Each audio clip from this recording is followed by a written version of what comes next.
Hello, everyone, and welcome back to another day, another week, and yet another edition of the GSMC Fantasy Sports Podcast, brought to you, as always, by the GSMC Sports Network. My name is Christopher Shepard.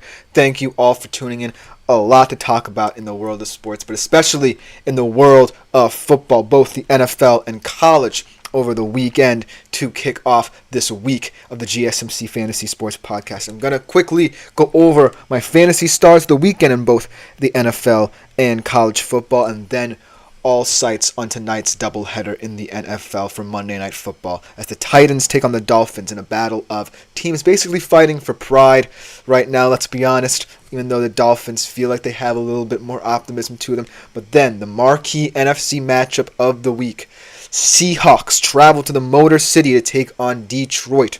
A get-right game, a prove-it game, if you will, for both of these teams, for Seattle to go 4-0 or for Detroit to cement itself as one of the beasts of the NFC. Before we get into any of that, I do want to remind you yet again to like, follow, and subscribe to the show and the network as a whole. It is greatly appreciated by everyone concerned, especially me and my fellow podcasters, who I do believe you should all go check out. They're doing great in their own rights as well with their shows. But I also want to remind you yet again to, if you feel so inclined throughout the show, whether it be a burning question, comment, concern, what have you, opinion, trade analysis we've been getting a lot of. You guys have been doing a fantastic job at this, but I want to remind you yet again, make yourselves available to the Super Chat, Super Thanks, and Super Stickers features here on YouTube. Great way to make the show as interactive as possible. Love hearing your thoughts and opinions on all the things I talk about, because it makes the show even more fun and exciting than it already is. But without further ado, let us jump right into today's show, starting off with our first segment here, my NFL Fantasy Stars of the Weekend. Always a popular segment on the show. You guys love this segment. And this week is no different. A lot of interesting, diverse guys that I have on my list, my 4-player list, including my first ever kicker. If you watched my short before today's show, it's going to be one of those weeks where I try and represent as much diversity as possible on this list. These are not necessarily, guys who, are marquee names on the fantasy football market. They're just guys who get the job done week in, week out, whether they've struggled in the past trying to get out of a funk or have just been consistent performers. And of the 4 players in this list, I have to say all 4 of them are special and unique in their own right, especially that kicker, who I have to applaud for his work this weekend. But starting off with the quarterback position, a lot of players I could have picked. I could have picked Lamar for his exploits last night in leading one of the most dominant, impressive victories of the season over Buffalo at home last night. I could have picked Jaden Daniels, perhaps the most impressive rookie QB we have ever seen. I know that's a tall order considering the fact that we just had C.J. Stroud last season, but he has been performing very well, one of the best completion percentages through 4 games of any rookie at all. I could have picked, someone like Sam Darnold or Jordan Love, even though, they had a couple of turnovers, there were a couple of issues in the game, they put impressive numbers. But when I have to think about fantasy QBs who potentially won the week, I have to look at a guy going up against a familiar opponent, one of his favorite opponents to play, and just consistently putting the hammer down on him, and that is Baker Mayfield. Take a bow, young man. Consistently becoming one of the sneakier fantasy options at the QB1 position. I think he warrants it as well. He's completely earned this. A lot of people thought he might fall off, considering the fact that Dave Canales left as the OC. Now the head coach of the Carolina Panthers. In comes Liam Cohen, obviously of the Sean McVay tree, but perhaps not as well known as Dave Canales as being a QB whisperer. But he comes in, and Baker Mayfield's playing better than ever. His connection with his top 2 wide receivers and Mike Evans and Chris Godwin is better than ever, and he's just throwing the football at a very high rate. At home against Philly, a familiar opponent, like I said, 30 for 47, 347 yards, 2 touchdowns, 28.88 fantasy points. So not a bad day at all for Baker Mayfield. But if there's one thing that I did not like about his performance, was that I benched him in my own fantasy league, and I'm punching the air right now because he could be the difference between me being up big with Amon-Ra St. Brown playing tonight and, me currently where I'm at right now, 11 points behind this guy who also has someone playing tonight. So you got to take your breaks as they come. But Baker, I have to applaud him, even though I can't officially applaud myself for starting him. But, it is what it is in fantasy football. Now to the running back position, someone who I actually wanted to step up in my own fantasy team. So the irony of my top 2 fantasy stars, DeAndre Swift. Finally, a good performance from him as a Chicago Bear. 16 carries, 93 yards, 1 touchdown, 7 receptions, and 72 yards as well, for a total of 29.5 fantasy points.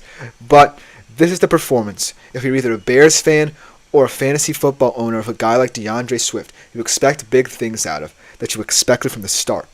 This was one of those things where I kind of felt like he was limited by what the Bears were doing offensively, because it feels like they were trying to be too Caleb Williams-centric. But this game, they took advantage of what DeAndre Swift's skill set brings, and they really battered the Rams. And that's what I was saying. Perhaps, combined with opportunistic defense and perhaps a more run-heavy approach against the Rams' run defense that really isn't all that, the Bears could pull off a nice little upset for themselves, and that's exactly what they did. They stuck to the script. DeAndre Swift was a big part of that, supplemented by, a couple of big plays by Caleb Williams in that game. And overall, a very impressive win for the Chicago Bears, who are surprisingly sitting at 2-2 after what they've looked like for the past 4 weeks.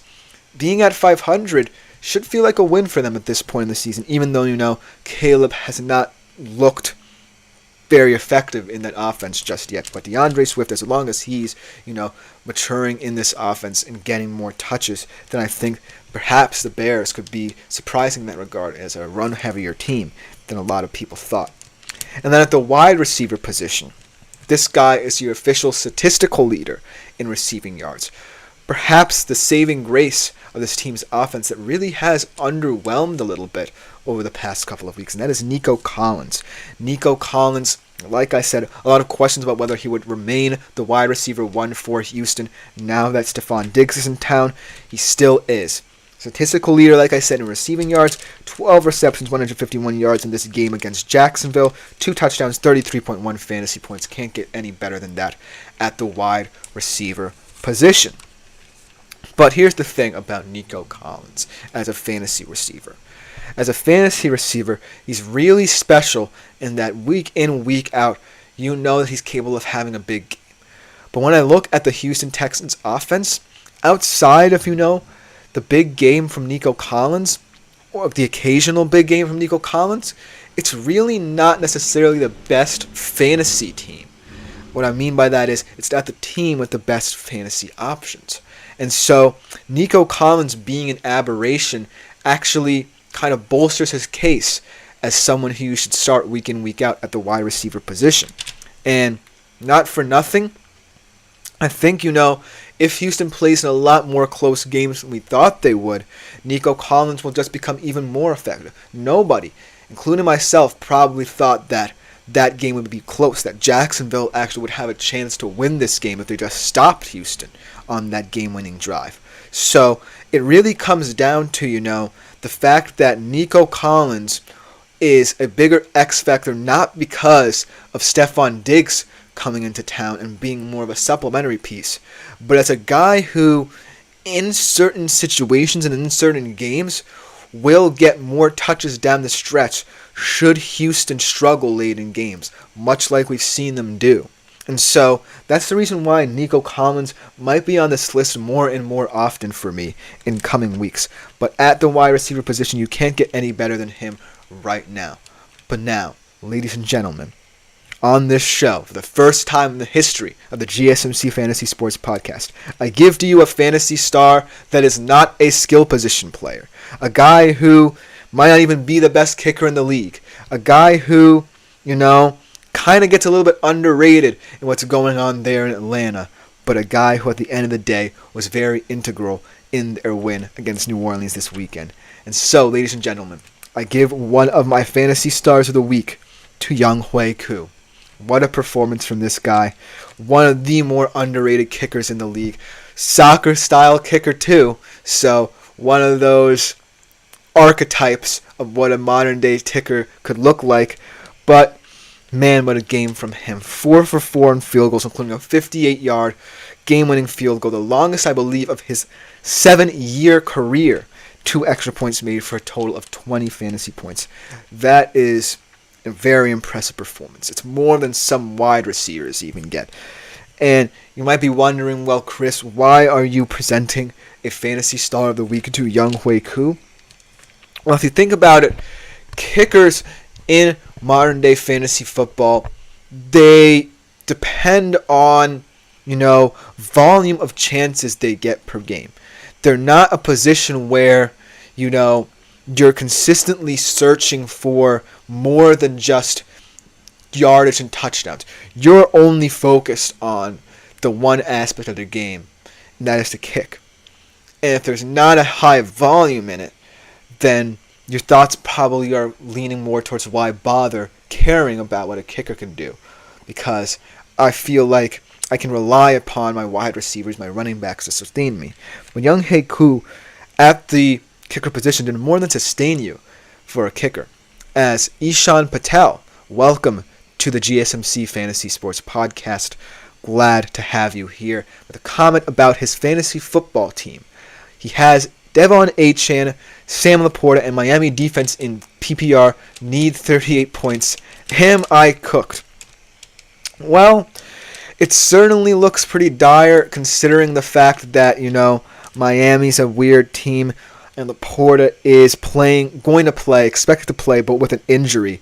But I think there might be a chance. 38 points is a lofty target, but Achane might be a huge focal point in that game.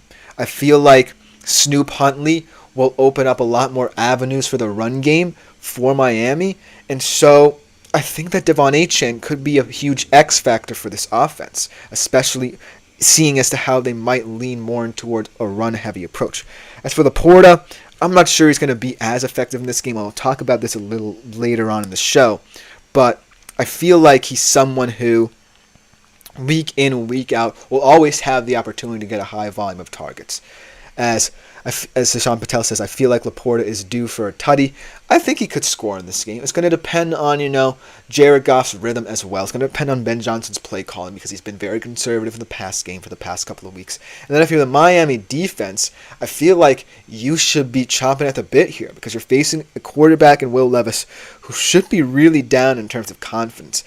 If perhaps, he hasn't had those meme-worthy turnovers in these past couple of games, the Titans would be in a better situation right now than Miami. But that is where they sit.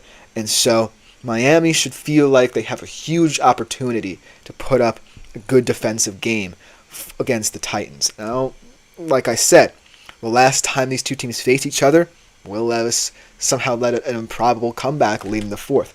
But this game certainly feels different. So you might not be as cooked as you think you are, but it certainly is a tall task. But thank you for your comments.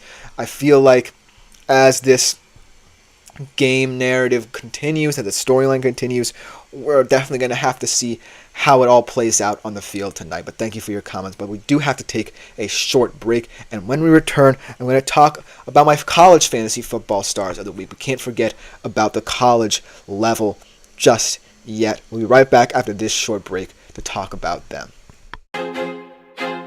I feel like I'm losing my mind. Is everybody in the world blind?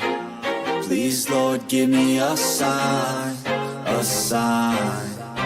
I feel like I'm losing my mind. Is everybody in the world blind? Please, Lord, give me a sign, a sign. I wanna be the greatest. Everybody on the fake shit. I look around and feel like everybody is the fakest. I make this every day and I'm impatient, hoping one day I blow up from the basement. Statement, the top is so vacant. I don't hear shit that I think is amazing. Waiting for my day when I'm playing sold out shows for 1,000 faces. Hey, give me that crown, get in my way and to be put down. It ain't your place, all this my town. If I want that shit, then I'll get it right now. I'm losing it, the noose it fits. I'm losing shit, a stupid myth. You choose to live or choose to dip. You choose to fight or lose your grip and lose a gift. I feel like I'm losing my mind. Is everybody in the world blind? Please, Lord, give me a sign, a sign. I feel like I'm losing my mind. Is everybody in the world blind? Hello everyone and welcome back to the GSMC Fantasy Sports Podcast, brought to you as always by the GSMC Sports Network. Before we begin with our second segment of today's show, I do want to remind you yet again that if you do feel so inclined, as Ishan Patel has been doing this early and often in the show, make yourselves available to the Super Chat, Super Thanks, and Super Stickers features here on YouTube to make this show as interactive as possible. I always love hearing your thoughts and opinions about all things fantasy sports, fantasy football, especially as we are in the thick of this season. But without further ado, let us jump into our second segment of today's show. Let's talk about college football and fantasy college football at that. A lot of people have been loving this section of the show. I've been loving it because I want to give these college kids their respect, their flowers, because it's been a very exciting fantasy college football season for a lot of different reasons. One, you're getting so many different performances, and two, the volatility of the top 25 teams and even teams outside the top 25 has been astonishing to watch. And so I feel like I always love dedicating a segment to the college players who shine each week. So without further ado, let's jump right into it. The first player who I want to acknowledge is a guy from Kansas State who is probably one of the more underrated players in the country. And if he continues to perform like this, Kansas State will not only be a Big 12 contender, but a CFP contender as well. And that is DJ Giddens. We all know about Avery Johnson and the special talent he brings to this Kansas State offense as a dual-threat player in his first full season as a starter for them. But DJ Giddens was always the guy that was the X factor, the focal point of this offensive attack.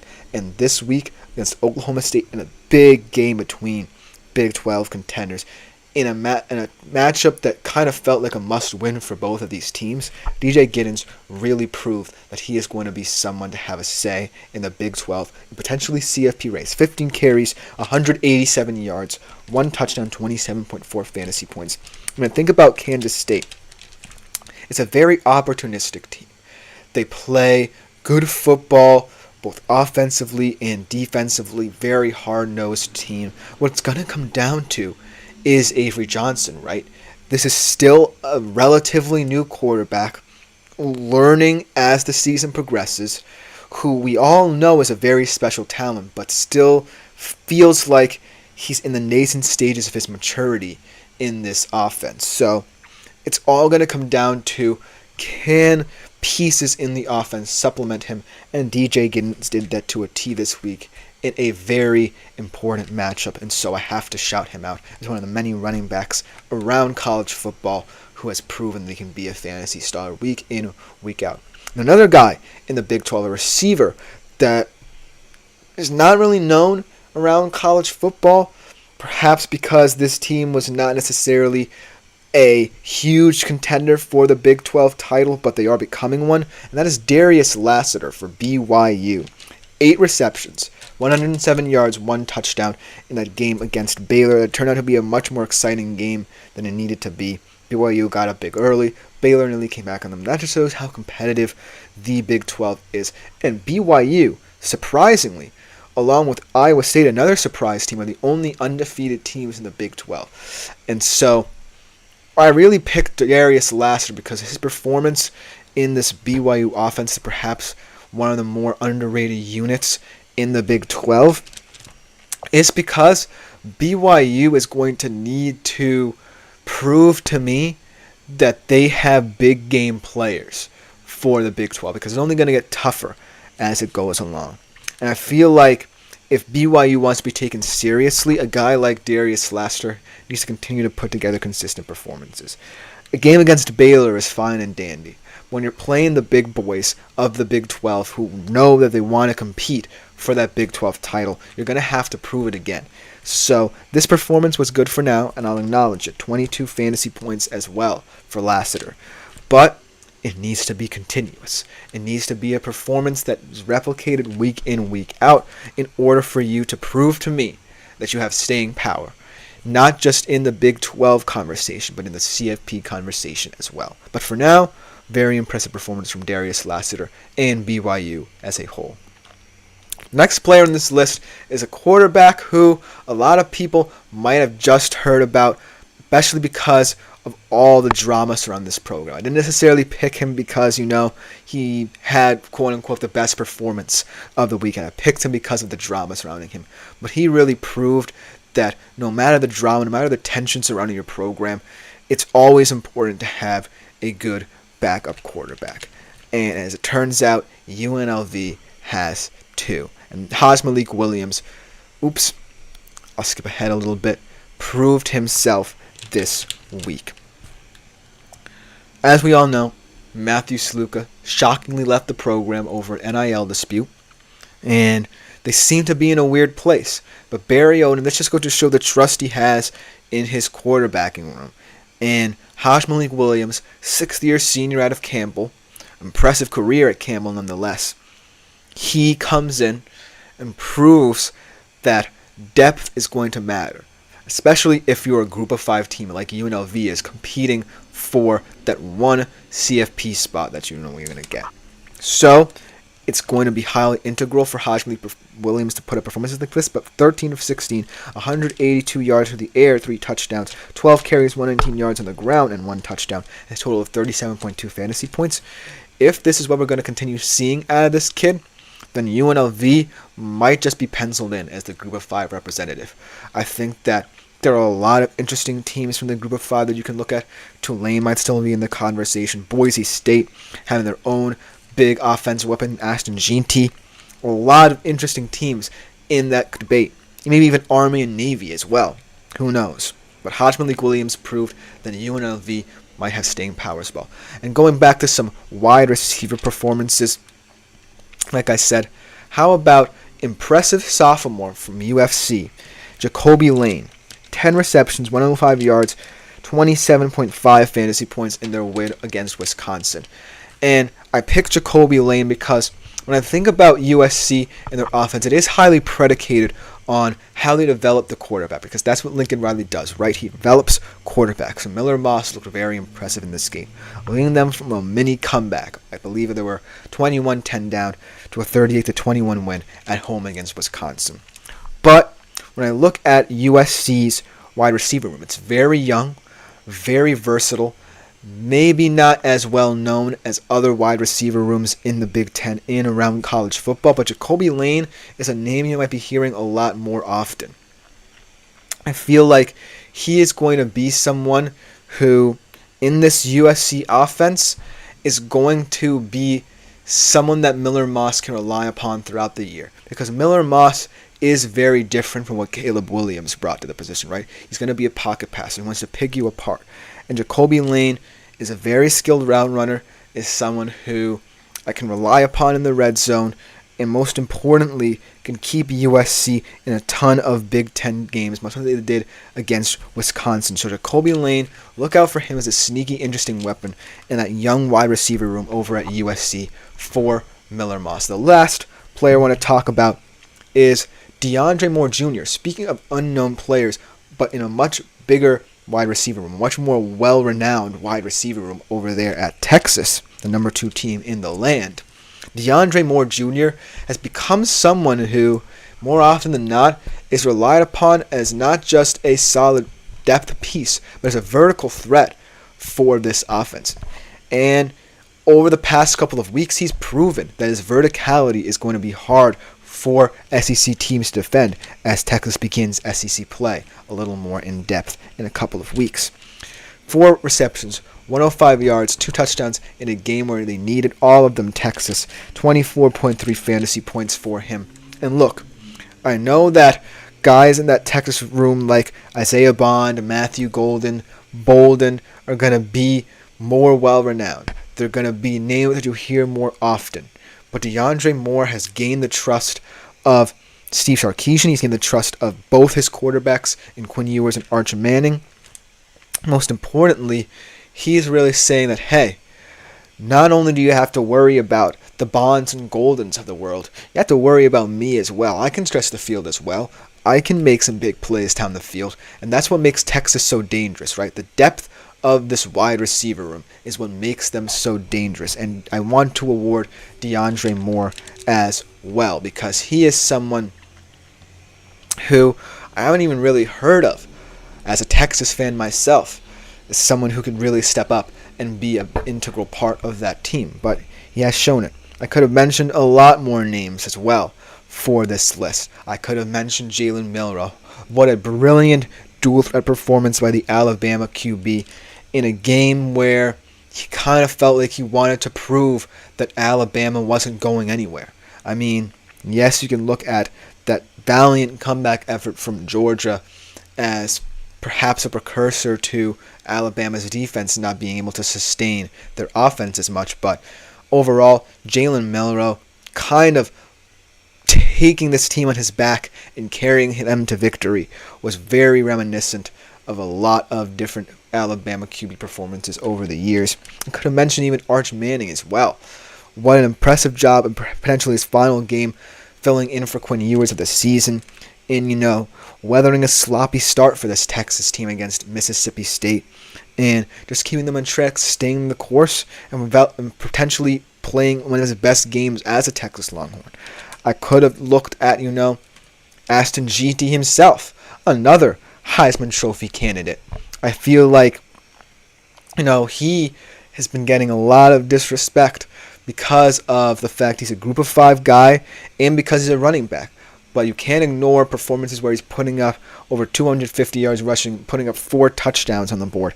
He's literally a video game player come to life, Aston G.T. And if Boise State, is turning out to be the group of 5 representative best equipped to go into the CFP, make some noise, he very well should be considered. And last but not least, I could have picked Travis Hunter as well, perhaps the best overall two-way player in the history of college football. This guy is doing incredible things, and Colorado just gets realer and realer by the week. I don't necessarily know if it's going to be sustainable in the competitive Big 12, but their performances warrant attention, and Travis Hunter himself warrants attention. He is not bland like others might think, but at the end of the day, these players that I've compiled all go to show the depth of fantasy college football at every single skill position.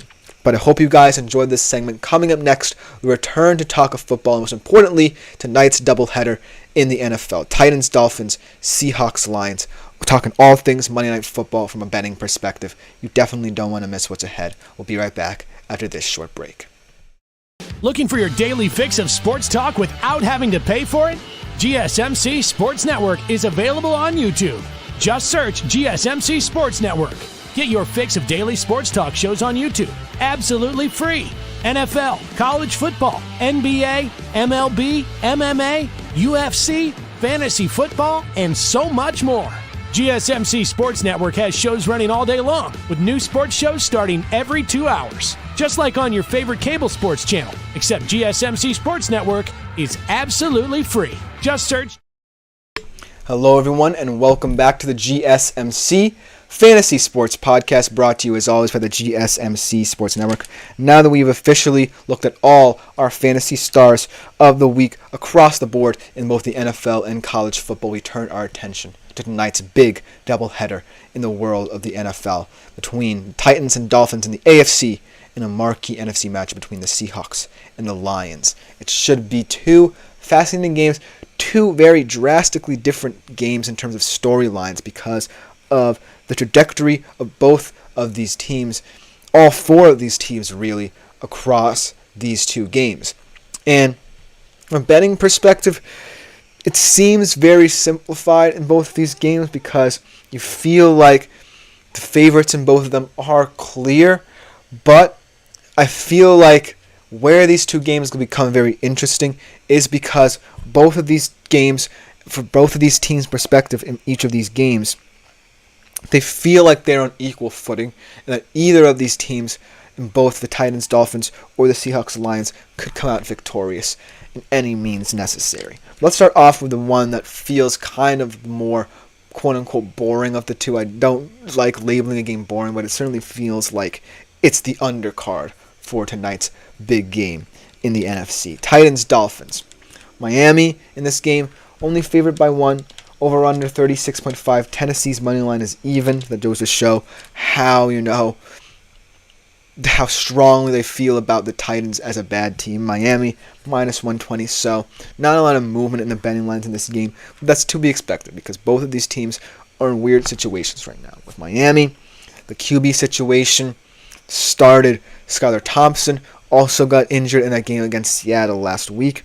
They had to bring in Tim Boyle, who was a practice squad addition a couple of weeks ago, to finish out that game. But now, Mike McDaniel announced that Tyler Snoop Huntley will start tonight's game. And I'm actually really excited for that prospect, because when I think about the Dolphins system, it certainly feels like some aspects of it, Tua is kind of holding them back. I get that the explosive play in this offense too, Tyreek Hill and Jalen Waddle, is a big part of what Mike McDaniel wants to do. When I think about it, if you want to be a team predicated on speed, you have to have versatility in your run game. And having a dual threat QB like Huntley really opens up, like I said when I was talking about Ashawn's comment a couple segments ago, it really opens up different avenues for your run game. Snoop Huntley can play a lot of option, a lot of RPO, and also, in terms of yards after catch ability, Snoop Huntley might not be as accurate a deep ball passer as Tua, but he's someone who can extend plays, someone who in the short to intermediate areas of the field is at least very decent, and can keep you on schedule at the very least in the passing game. On the tight end side of things, the reason why I feel like betting lines are a lot closer is because not just what happened last season in that very weird game where the Titans came back in improbable fashion against the Dolphins on the road, but it certainly feels like the Titans are their own worst enemy. It feels like I said, if Will Levis, didn't make that many boneheaded, meme-worthy mistakes, the Tennessee Titans could have a winning record. They were in the game against the Bears. They were in the game this week. They were in the game against the Packers. And it certainly feels like this game is winnable because of the uncertainty of what Miami is going to be. I get that, Will Levis will continue to look like a QB that might not belong in the league. But he still has the weapons in Calvin Ridley and DeAndre Hopkins to potentially make some noise in this game. Tony Pollard could have a big game. If you get the run game going, it might calm down. Will Levis get him into a solid rhythm? And who knows? This game could go either way. And I feel like the reason why it could be a boring game is because, the quarterback play could be inconsistent. That could also be what's exciting about it. Because on the defensive side of things, I think these are two of the more underrated and most disrespected AFC defenses in the league. On the Dolphins side of things, I think a lot of people gloss over the injuries and just think, well, if the Dolphins aren't healthy, how can I consider them to be one of the top defenses in the league? Well, they still are. They have a lot of depth, and I love when all their big pieces like Bradley Chubb, Jalen Phillips, and Ramsey play together. On the tight end side of things, you might not have a lot of big names. You only have guys like Arden Key, Harold Landry, Justin Simmons, Jeffrey Simmons, but they're very opportunistic, they're very timely, and they keep this team on schedule, surprisingly. You don't expect them to be as dominant as they are, and yet they're the reason why the Titans are as competitive as they are despite the offensive deficiencies. So, if you were to ask me, based off of the betting perspective of this game, who would win, I would certainly lean towards the Dolphins because they seem like they're starting to figure out life without Tua, and potentially Snoop Huntley could be one of the more attractive QBs in that system. But I can reason with someone who is saying that the Titans will make it closer than expected because I can't get over the fact that despite all the boneheaded errors by Will Levis, the Titans' offense still puts up points that keeps them in games, and their defense has been very opportunistic. They haven't, been turnover happy, but they've kept them on schedule to try and pick up wins by hook or by crook. So, if you were to kind of put me on the spot here and give you an answer as to who wins this game, I would say Miami. But it certainly feels a little bit weirder saying that now than perhaps 2 weeks ago. But For now, I'm sticking with Miami. Should be an interesting game. But let's talk about the marquee matchup. As Seattle, the 3-0 Seattle Seahawks, who would have thought about that? Going to Detroit, Motor City, a team that, still feels like it could be the beast of the NFC, could be one of the best, if not the best team in the NFC, but hasn't really shown it that much. So this feels like a very much get-right game for the Detroit Lions. On the Seahawks side of things, if they win this game, and this is a completely unbiased opinion, as I myself am a Seattle Seahawks fan, I think this will be the most impressive win by an NFC team thus far. You can make the case that the Vikings have 2 impressive victories over the 49ers, who a lot of teams thought would be the best team in the NFC this year, but have some injury problems, and the Texans, one of the top contenders in the AFC. But consider where Minnesota is right now and where Seattle is right now. At least Minnesota can say they have a full bill of health. Yes, no one expected them to win that game, but they were relatively healthy for it. Seattle is missing perhaps their top 4 defenders, and Kenneth Walker still isn't at full speed. And on top of that, their offensive line isn't up to par, and it's the weakest part of their team. And despite all that, they have a chance to go 4-0 and be a team that might be in the reckoning as a surprise team in the NFC. So this game certainly has a lot on the line. And I might be placing more weight on it than others might think, but it certainly feels like an opportunity, a unique opportunity for both of these teams to prove themselves. For Detroit, prove that their wonky sort of start was just a fluke, and for Seattle to prove that they can shock people this season. Detroit, 4-point favorite. The line moved a little bit, perhaps because of all the injuries Seattle has. Over under 46.5. Seattle's money line plus 165. Detroit's minus 195. So as you can see, the betting line for this game kind of tailored to Detroit. But here's the thing. This game feels like one where Seattle will be in it no matter what.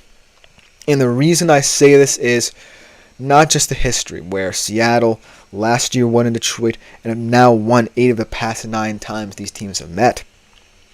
It's more about what I see from the Detroit offense now and what I see from the coaches, most importantly. I think if you're Dan Campbell and Ben Johnson, you're kind of satisfied that you're still winning games with a more run-heavy approach, but you know that you can incorporate all of your different weapons, like Amon-Ra and Sam Laporta, to the best of your abilities more. And also Jared Goff as well. You know that Jared Goff is better than what he's shown you. So it's going to all depend on Dan Campbell's decision-making. Is he going to allow Jared Goff to take advantage of this weakened Seattle defense? Or, is he going to continue to be that conservative guy and play into perhaps one of the more strong suits of the Seattle team? On the Seattle defensive side of the football, I think that's where they're going to win and lose this game. Because surprisingly, I think the offense has a chance, Yes, Kenneth Walker might be not fully healthy, but Geno Smith has been one of the more accurate quarterbacks, and the Lions secondary can be paused. Yes, Aiden Hutchinson's going to have a big say in how this game plays out. He's a game wrecker, and I'm worried about how that Seahawks offensive line will hold up. But Geno has been very fantastic to watch in terms of his decision-making outside of structure, inside of structure, and in terms of getting the football out as quickly as possible. So, this game thus becomes a game where it comes down to the little details of coaching and also what Seattle has left at its disposal that it can utilize, its biggest strength that it can utilize up to this point. I think the biggest strength they've shown in their 3-0 start is their ability to get the quick passing game going, get the ball out of Geno Smith's hands, kind of hope that the offensive line doesn't commit many penalties, and somehow supplement it with a kind of piece together running game. Because right now, I don't know how to think about a slightly unhealthy Kenneth Walker and Zach Charbonnet in this game. So look for the Seattle's game plan to rely very heavily on what its secondary can do in terms of takeaways. The secondary has been very good against Jared Goff these past couple of years, and what it can do on offense in terms of getting the ball out of Geno Smith's hand. For the Lions, it's going to be a big question of whether we see the same Lions we've seen over the past couple of weeks. We see the Lions we saw last year in their varied abilities on the offensive side of the football, getting Amon-Ra St. Brown open, getting Sam Laporta more involved in the run game, getting more physicality out of this entire team on offense. Frank Ragnow's absence is a bigger one than people might think, as their all-world center. But I still think this Lions offense will be okay. But, crazily enough, completely unbiased, I will take Seattle. At least to cover the spread, if not win outright. There's just that kind of feeling where Seattle has been riding on this wave of luck, but also showing you how they can win despite all their deficiencies. And that's the hallmark of a team that's really coming together, finding its identity under new head coach Mike Macdonald. I really think Macdonald is the fantastic right hire for this team, and is going to show in tonight's game, win or lose. Because, yes, it certainly feels like a lot of people could be projecting a blowout, but the way they're playing could suggest that it's going to be closer than you think, despite all their injury woes and offensive line woes at that. So I'm going to take both Seattle to cover or even win outright. Not as necessarily confident, but still I'm standing by it. In the Titans-Dolphins game, I'm taking Miami just because I don't necessarily know how else to view this game. That will just about do it for this segment. Coming up next, we'll be talking both of these games in terms of popular prop bets you might want to place. We'll be right back to talk about them after this short break.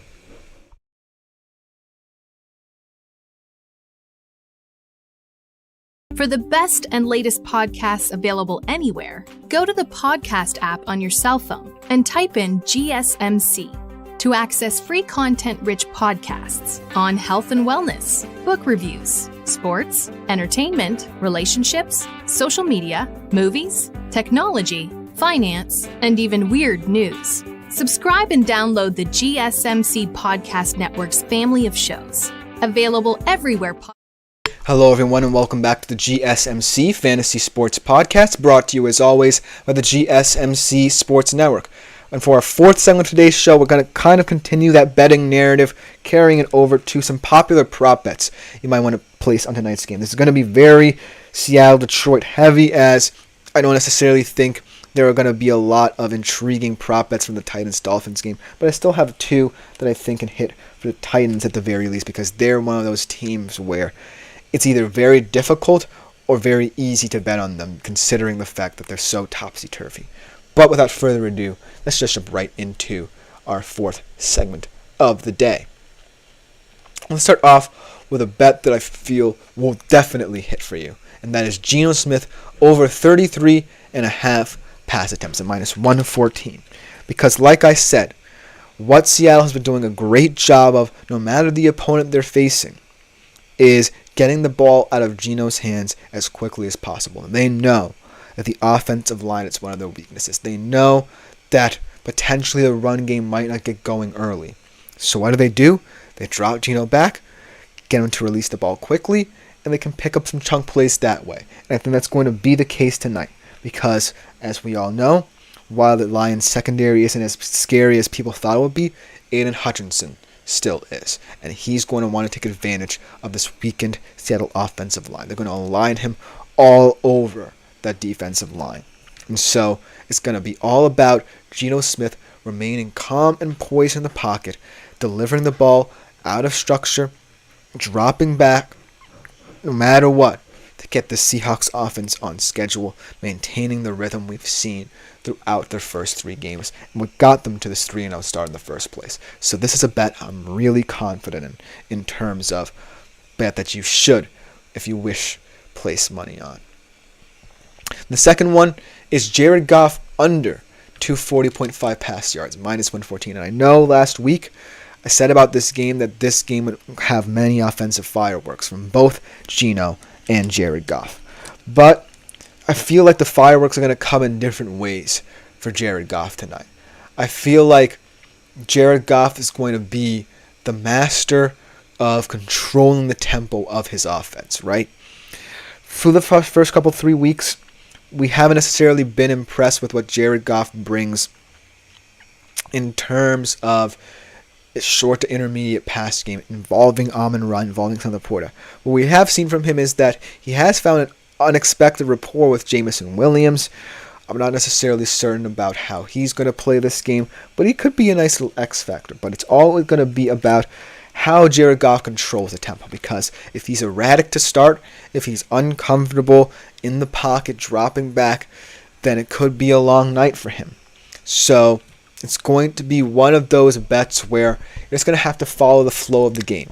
If you see right from the jump that they're going to lean a little bit more on the run game, maybe, try and get some play action going for Goff, then it could project to be one of those games where Goff simply does not put up huge passing numbers. But at the end of the day, it's going to be still an offensive-minded game. It's just going to come in different ways. And so Jared Goff, I'm kind of shying away from what I projected from him a week ago. He's still going to have a decent game, I say. If anything, one thing that I will say is that he's not going to throw an interception or not turn the ball over as much. If that makes it a little bit more easy to digest, me kind of pivoting from what I said about him last week. But I feel like this bet should be a bit of a safe one. And then Amon-Ra.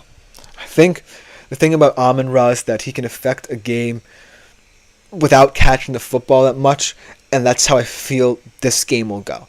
I feel like he's going to have under 7.5 receiving yards at minus 140 in the books, because as much as I want him to be one of those big fantasy receivers, I invested a lot of him in my fantasy draft, picking him 5th overall. He is one of those guys you have to be kind of patient with. You kind of have to have a push-pull relationship with in both betting perspective and fantasy perspective. And I can see how a lot of people feel like this could be a get-right game for him, but I feel like the Lions are going to want to win this game no matter how they play, right? If they have to lean on guys like Montgomery and Gibbs, so be it. If they have to, rely on the short to intermediate game and not try to extend the field, so be it. I think that the Lions are comfortable with winning in an ugly manner, and I feel like the Seahawks will be the same way. So this game could be ugly. Needless to say, it might translate into how both of these teams view passing the football. And tonight, it might not be their night. I think Amon-Ra, as much as he's one of those guys who can change the game with one simple play, it's going to be one of those days where it's not going to come in bulk, if that makes sense. I feel like it's going to still affect the game, but in a lot more versatile, volatile ways than you expect. And it's not going to come as much in the receiving game. But I still think he'll have a big impact, and I hope he has a big impact for the sake of my fantasy team. The last one I have in this graphic right here is DK over 62.5 receiving yards, minus 110. This one feels definite because DK has already had multiple 100-yard games to start the year. The Seattle receiving room has been one of its bright spots on the offensive side of the ball, what with him, Jigba, and Lockett all contributing at a high level. And it looks like DK is going to be one of those guys who, on one play, can also change the game, much like an Amon-Ra St. Brown, especially on deep throws. I feel like in this game, there will be a deep touchdown that could change the tenor of the contest, and it might come from DK Metcalf. I look at the Lions secondary and I say, I'm not necessarily threatened by you. You have a lot of young talent, but the Seattle Seahawks wide receiver room is still one of the most talented in the NFL, and it could be an X factor against your secondary. So look for DK to challenge this Lions secondary immediately. Look for Mike McDonald and Ryan Grubb to align him all over the place, and look for the Seattle wide receiver room to try and wreak havoc for the Seattle offense to keep them on track in this game. But I think that I really like this bet because of what DK has shown us through 3 weeks. And then, without any graphic to show you, I'm sorry that I couldn't fit as much as I wanted here. Will Levis in the game, Titans-Dolphins, over 193.5 pass yards, minus 120. And a lot of you are going, why are you picking the over on him? He's consistently proven he might not even be worthy to be a QB1 in the NFL.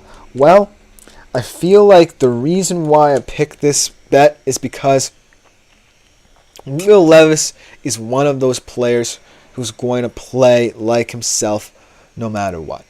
You have to live with all the boneheaded plays he has, but you can't deny the fact that he has a certain moxie about him in this Titans system. And I feel like the Titans are one of those teams that can occasionally have that big play that comes out of nowhere, that kind of might develop into sustained success on the offensive side of the football. We've seen a couple of big plays from Levis this season, not necessarily in volume like you want, but this offense certainly has the capability. It has the receivers, like I said, in Calvin Ridley and DeAndre Hopkins. And even Chigo Congo is a nice option as a receiving tight end. They have the running back depth. They have Tony Pollard. They have Tyjae Spears. And it's all a matter of getting them on track. So look for Will Levis to potentially have a better game for the air than you might expect. He might still have the occasional turnover or two in this game, but be wary of the big playability and capabilities of this offense as well. And the last one I want to go over, Tony Pollard, over 14.5 receiving yards and minus 110. This one kind of feels like a necessity for the improvement of the Titans offense as a whole, not just in this game. Because if Tony Pollard's a weapon out of the backfield, not just as a runner but as a receiver, it really kind of will calm down Will Levis and make him more attuned to what this offense is capable of. If you know, he can just reel it in a little bit, because as much as I love the fact that Will Levis is of the mindset that he can create big plays at any given moment, he needs to reel it in a little bit. That's been his problem. He doesn't necessarily know when to stop in terms of trying to deliver the ball downfield.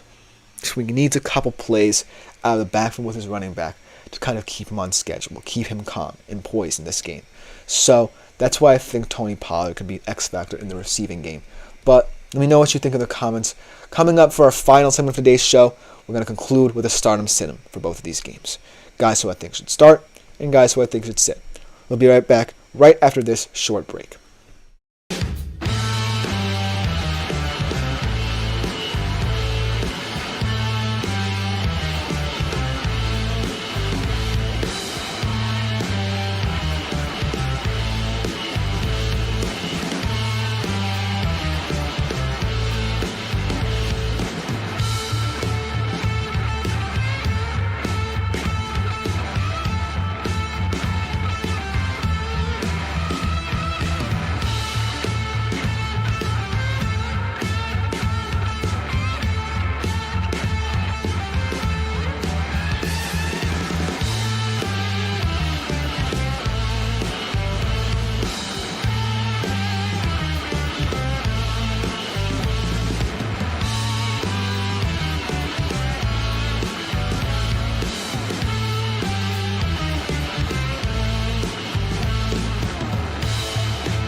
Hello everyone and welcome back to our final segment of the day here on the GSMC Fantasy Sports Podcast. And for our final segment of the day, we're going to conclude with a stardom sit-em segment, some fantasy advice if you will, for tonight's two games. And this one certainly feels like an easy one because in Titans-Dolphins, it certainly seems like the game flow is going to go as expected in terms of what you might expect out of a Miami Dolphins offense missing its star quarterback, and in terms of the Titans as well. But for the Seahawks-Lions, a lot of intriguing storylines there. Without further ado, let's conclude this show in great fashion with some stardom sit-em advice for you. And the first start is pretty obvious. I feel like this guy, I'm kind of coming around to this season just because he was forced into a bigger role in this offense, not necessarily because I think that he's going to be a superstar marquee name in the running back market in fantasy football. But Devon Achane, I feel like, in this offense, they need someone like a Tyler Huntley to kind of supplement the run game. You know what I mean? I feel like, well, with Tua back there, you're kind of asking a lot of the running back in order to get you chunk yardage or make some explosive plays down the field. And so, with Tyler Huntley in there, I'm kind of intrigued to see how Mike McDaniel utilizes a guy like Devon Achane now, because he's now your biggest offensive weapon. Sorry to Tyreek Hill and Jalen Waddle owners, but it's just the truth. I feel like in a dual threat system, you have more option plays available to you. You have more defenses trying to load the box, trying to stop the run for you, opening up avenues for both Huntley and Achane. And so it just seems like Achane, no matter who is going to be their quarterback, is going to be someone who, no matter what, is going to be an X factor. And he saw 74% of the offensive snaps in that game against Seattle, even though he had a down game there.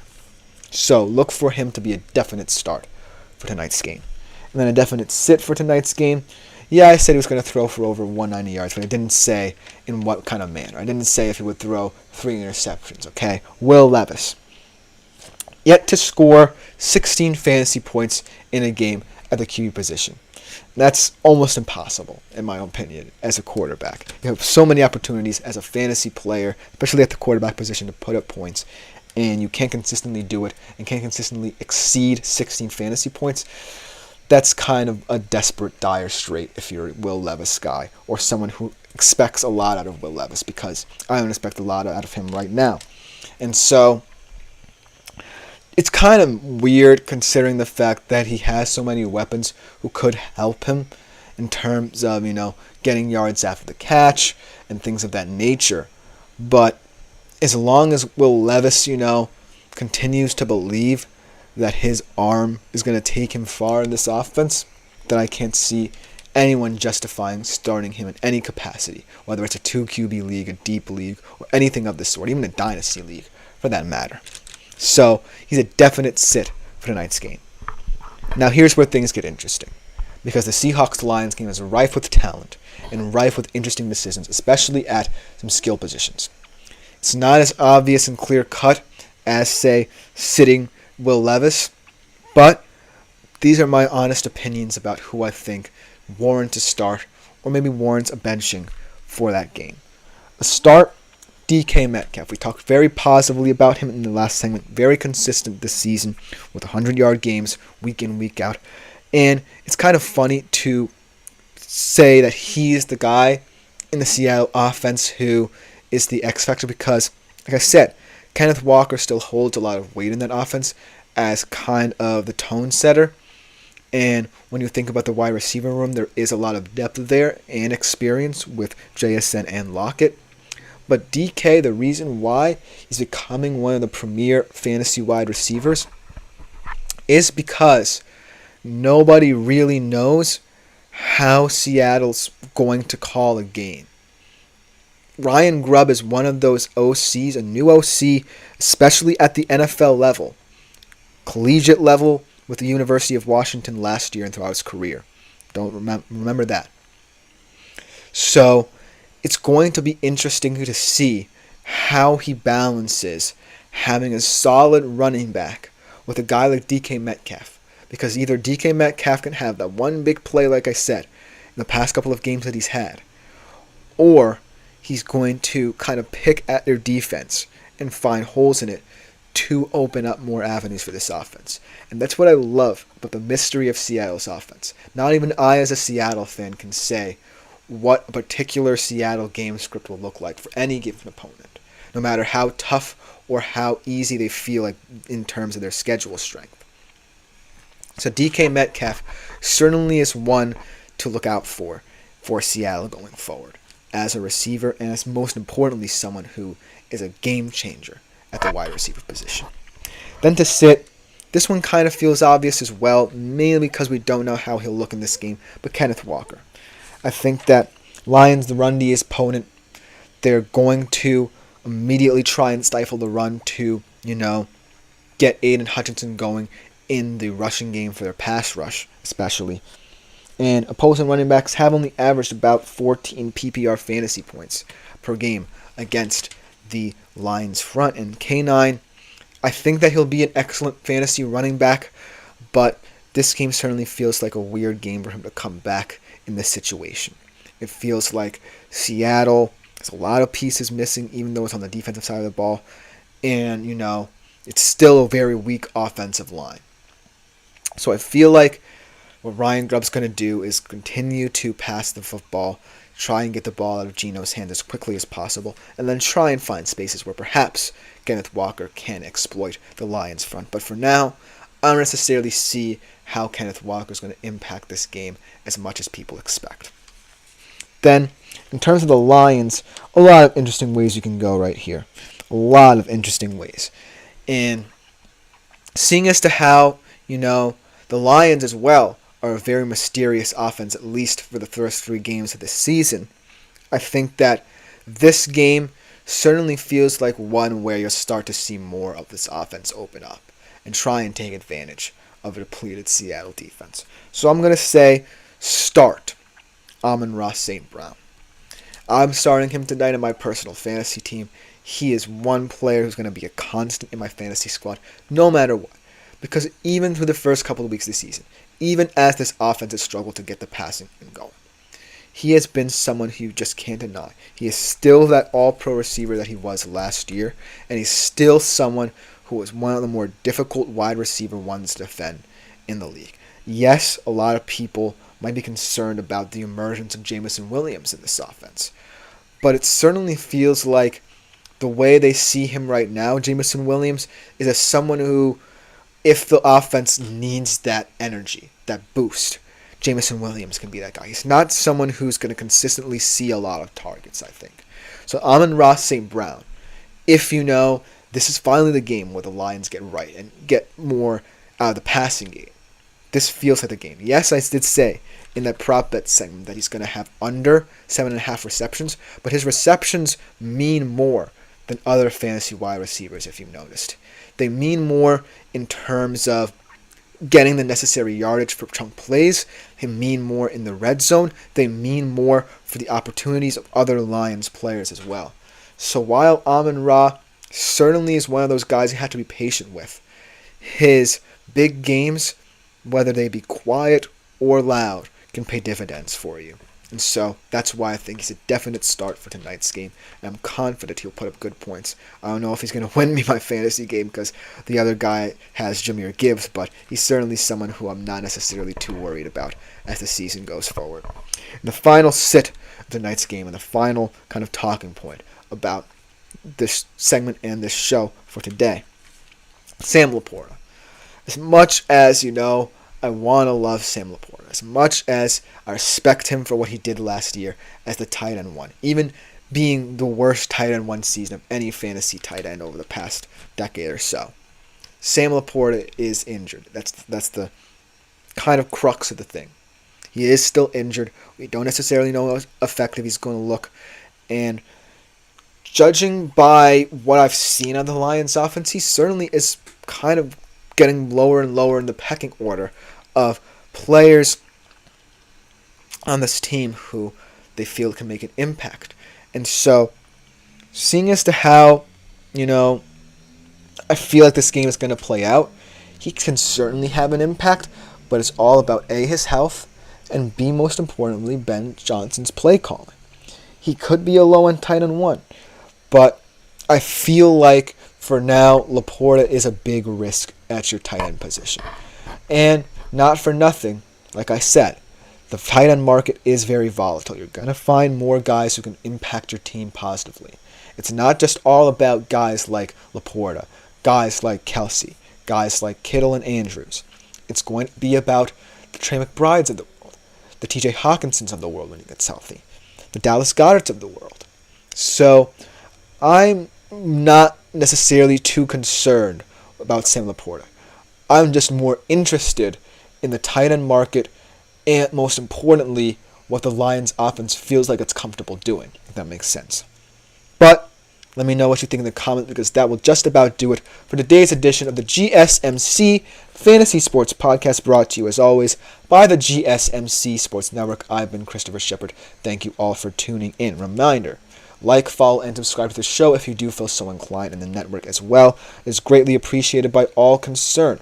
Also, continue doing a great job of making yourselves available to the Super Chat, Super Thanks, and Super Stickers features here on YouTube. They're a great way to interact with the show. Ishan Patel today taking advantage of that as well. Appreciate your comments, Ishan, if you're still watching.